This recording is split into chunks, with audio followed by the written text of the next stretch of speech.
halo. Czyli prosument to jest po prostu osoba, która może jest jednocześnie konsumentem, ale może też być jakby sprzedawcą energii? Czy to o to tylko chodzi, czy to jest coś więcej? Znaczy jest przy okazji producentem i odbiorcą, tak. To jest właśnie definicja takiego trochę konsumenta w rozumieniu, że to jest osoba, która ma swoją własną linię fotowoltaiczną, ją produkuje, wykorzystuje głównie na swoje tak naprawdę cele, no i w określonych wypadkach może też ją jakby tam odsprzedawać, ale sprzedaż nie jest jakby głównym celem tak naprawdę działania takiej osoby. Więc tak, bardzo dobra jakby tutaj definicja. To jeszcze pytanko, czym się różnią ci poszczególni prosumenci od siebie? No jak to zawsze w prawie bywa, no to są tak zwane definicje legalne, czyli różną definicją już tak jakby najprościej rzecz ujmując, ale to jest taka żartobliwa odpowiedź. Natomiast prosument wirtualnej energii to jest jakby inaczej.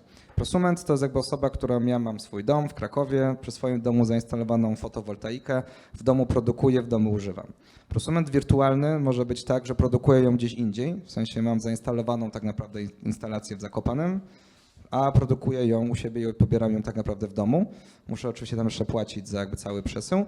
Prosument zbiorowy to jest sytuacja, w której na przykład mamy zainstalowane w obrębie jakiejś wspólnoty bloków mieszkalnych większą jakby instalację i my jako tutaj wszyscy uczestnicy na przykład takiego mniejszego systemu jesteśmy razem zrzeszeni jako wirtualny po prostu prosument i mamy określone zasady tej energii, dystrybucji i jakby używania.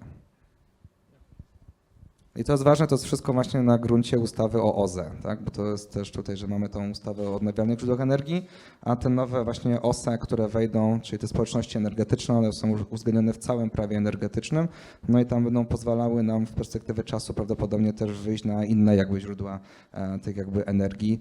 Zobaczymy, jak to będzie do końca regulowane, bo też jest taka kwestia, że w tych nowych dyrektywach Unii Europejskich były zalecenia, żeby tworzyć takie dwie definicje tych właśnie różnych spółdzielni na gruncie dyrektyw. No Polska trochę poszła na łatwość i zrobiła jedną definicję. No zobaczymy, jak to de facto z tego wszystko wyjdzie.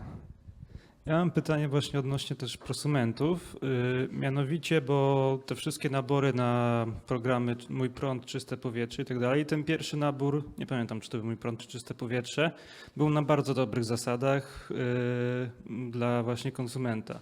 Później to się już zmieniało, nie wiem, może się przeliczyli ci, którzy pisali te programy i już te zasady dofinansowań do fotowoltaiki nie są już takie dobre.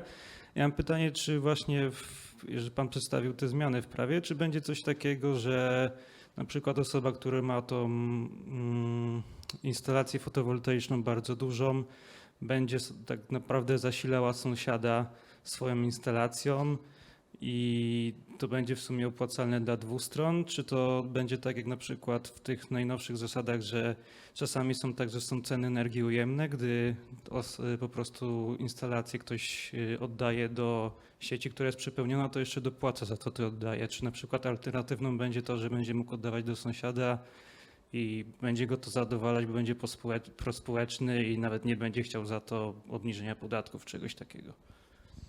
No tak, to jest bardzo dobre pytanie i wiele problemów do tej pory właśnie polegało na tym, że ci prosumenci mieli ograniczone pole manewru w tym, co mogą zrobić i właśnie ewentualnie te zasady rozliczeń były dosyć niekorzystne. Te zasady raczej się nie zmieniają w zakresie tych starych rozwiązań, przynajmniej z tego, co jakby ja kojarzę, natomiast będą się zmieniały w ramach tych nowych społeczności energetycznych.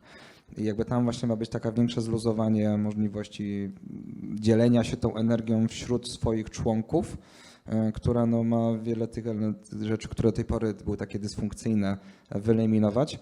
Natomiast jak to będzie dokładnie rozegrane i zaimplementowane w praktyce w zakresie tych pozostałych innych rozwiązań, ciężko mi powiedzieć, nie? Bo tutaj też mamy szereg zmian dotyczących rządu, które niedawno też zaczną tą nową politykę swoimi działaniami wdrażać. Nie wiem, czy mają jakieś zmiany, bo to są prawda, przepisy, te, które teraz mówimy, wchodzą w sierpniu, no to była nowelizacja w lipcu tamtego roku.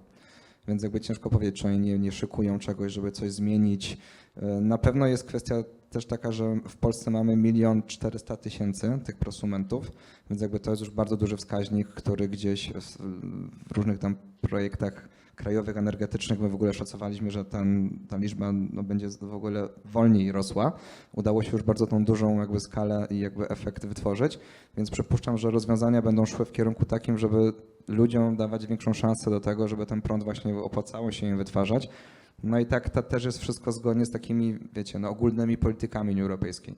Ale jak to faktycznie wchodzi w życie i jakie będą zasady, no to przypuszczam, że ten rynek energetyczny w następnych latach będzie czekał duża zmiana i pójście w kierunku tego, żeby no jednak taki monopol, który to właśnie był związany z tym, jak tą energię wytwarzamy przez jakby duże podmioty, no jednak przełamywać i iść w kierunku tego, żeby jeżeli ja właśnie mogę produkować i iść na taką małą turboskalę czegoś, co nie jest działalnością gospodarczą, no to pozwalać, że mogę to przesyłać do kogoś, kto jest moim sąsiadem.